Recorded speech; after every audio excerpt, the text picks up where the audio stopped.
अमित शाह पटना आ गए हैं। अमित शाह पटना में 7,000 सहकारिता प्रतिनिधियों को संबोधित करेंगे। 532 करोड़ की परियोजनाओं का उद्घाटन करेंगे। 291 करोड़ का शिलान्यास करेंगे।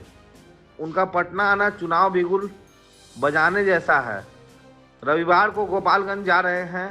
गोपालगंज शहर के साथ चैन पट्टी में पुलिस लाइन के मैदान में सभा को संबोधित करेंगे।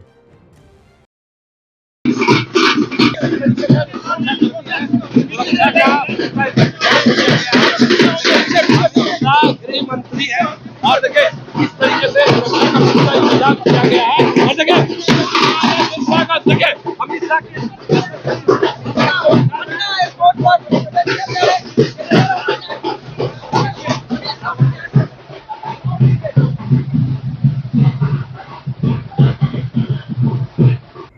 गृह मंत्री जी का आगमन बिहार वासियों के लिए उत्साह का विषय है और हम सब के लिए गौरवमय क्षण है।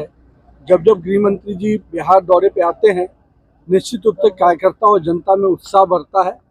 और अब तो एक सरकारी कार्यक्रम, शासकीय कार्यक्रम की दृष्टि से आ रहे हैं, सहकारिता विभाग की दृष्टि से और अन्य विभागों का भी उसमें समावेश है। कई योजनाओं की सौगात दे रहे हैं, तो हम सभी अपने प्रिय नेता को पाकर खुश एक उत्साह के वातावरण में है। और पूरी पटनावासी और कल उनका गोपालगंज में भी जो कार्यक्रम है वहाँ भी जबरदस्त उत्साह है। तो हम उनके आगमन के लिए पार्टी की धरती पर स्वागत करने के लिए खड़े हैं। विपक्ष के लोग कह रहे तेजस्वी से घबराए हुए हैं। तो ये दिन नहीं इतना खराब हुआ है हम लोग का। भाई आ रहे हैं, सीता मैया के भव्य मंदिर उनके जन्म स्थान पर बनेगा, उसके उद्घोषणा के बाद बिहार आ रहे हैं।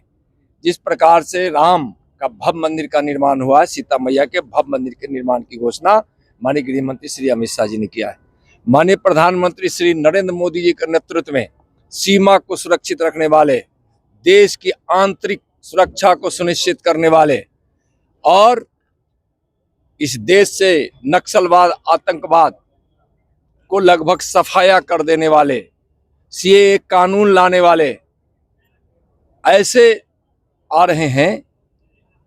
देश भारत की राजनीति के एक ऐसा सशक्त व्यक्ति जिसको देखने के लिए यहाँ के लोग उत्साहित है, बिहार के लोग।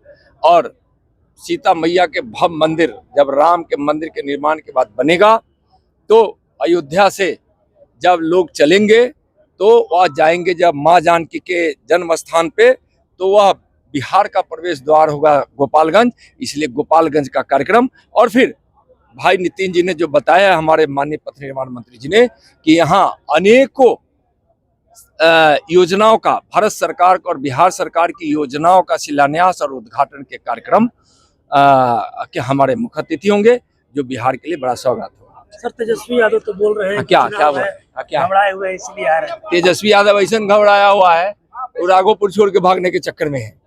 आप कहे थे ना पहले कि अगला बार राघोपुर की जनता उसको हरा देगी।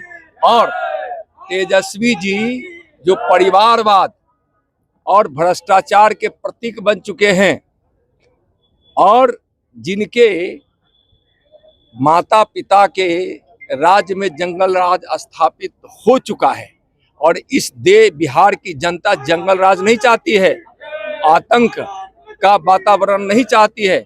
यहाँ रोजी रोटी रोजगार चाहिए, लोगों को राम और रोटी दोनों चाहिए। और माननीय प्रधानमंत्री जी ने लोगों को रोजी और रोजगार देकर रोटी दी है, और जिससे देश में 25 करोड़ गरीबी रेखा से लोग नीचे आए हैं। इसलिए गरीबी रेखा से नीचे जो लोग आए हैं, यह प्रतीक है कि जिस प्रकार से 2047 में हम माननीय प्रधानमंत्री जी के नेतृत्व में भारत और भारतवासी जो एक विकसित भारत का सपना देख रहे हैं, वह पूर्ण होने की ओर आगे बढ़ा है। और प्रति व्यक्ति आय 2047 तक जो हमारे प्रधानमंत्री जी का प्रण है कि प्रति व्यक्ति आय भारत का होगा, वह होगा। सारे वैसे लोग जो भ्रष्टाचारी हैं, परिवारवादी हैं, वैसे लोग घबरा गए हैं कि भारत की राजनीति और बिहार की राजनीति से उनका सफाया होने वाला है।